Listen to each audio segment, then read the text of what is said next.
Okay, you have a question. Can you put on the IEP that the child will work on, for example, second grade goals without specifying which goals? No, no. Guys, you have to be specific on what we're trying to accomplish for any child who has deficits in 3 or 4 of the educational performance areas. That's the entire reason a child qualifies.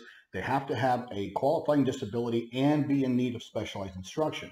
So the specialized instruction is based upon what the evaluative data shows to be the child's deficits across their educational performance areas. What are their educational performance areas? It's academics, it's communication, it's social emotional development that includes behavior, and depending on how the severity or how impacted your child is, it could include functional living skills, independent living skills.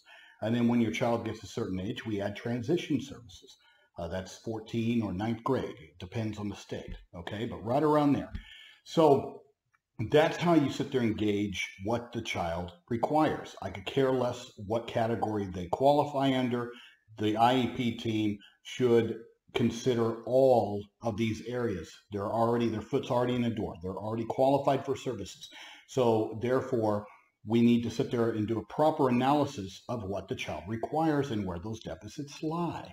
All right. So then you have your present levels of performance from your evaluative data. You sit there and you take that. What are the areas that we need to concentrate in? And if it's academics, for example, and you're going, okay, well, we have to use the state standards for second grade goals. Well, in what area? Reading? Okay. But in what area? English language? What area? I mean, do we have a fluency issue? Do we have a comprehension issue?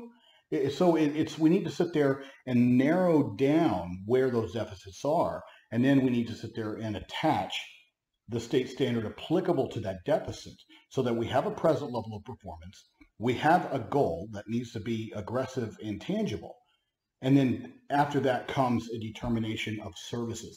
What services does the child require with regards to minutes? Where are those minutes going to be provided for how often per week, using what methodology? What approach, what strategy, what program? All those things need to sort of sum up how we're going to accomplish that goal. We won't know how to accomplish that goal unless we know what goal we're focusing on. So just putting state second grade goals isn't going to be sufficient. We need to sit there and be specific on what we're trying to accomplish for that child.